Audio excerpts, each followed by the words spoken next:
Hi friends, ఈరోజు వీడియోలో నేను బేబీ బాటిల్ క్లీనింగ్ గురించి చెప్పబోతున్నాను. బేబీ బాటిల్ క్లీన్ చేయడానికి మనకేమి క్లీనింగ్ లిక్విడ్స్ అవసరం లేదండి.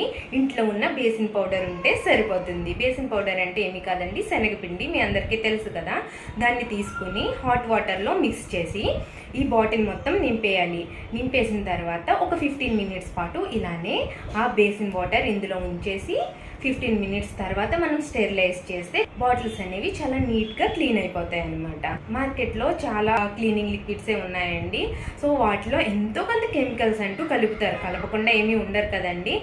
ఎంత చిన్న కెమికల్ బేబీ నోట్లోకి వెళ్ళినా సరే అది హార్మ్ఫుల్లే. ఈ శనగపిండి వాటర్తో గనక క్లీన్ చేసుకుంటే అసలు బేబీస్కి ఏ సైడ్ ఎఫెక్ట్స్ రావు. నా వీడియో మీకు యూస్ఫుల్ అనే అనుకుంటున్నాను. ఇటువంటి మరిన్ని న్యూ వీడియోస్ మిస్ అవ్వకుండా ఉండాలంటే నా ఛానల్ని సబ్స్క్రైబ్ చేయటం మాత్రం మర్చిపోకండి. మళ్ళీ ఇంకొక న్యూ వీడియోతో మీ ముందుకు వస్తాను.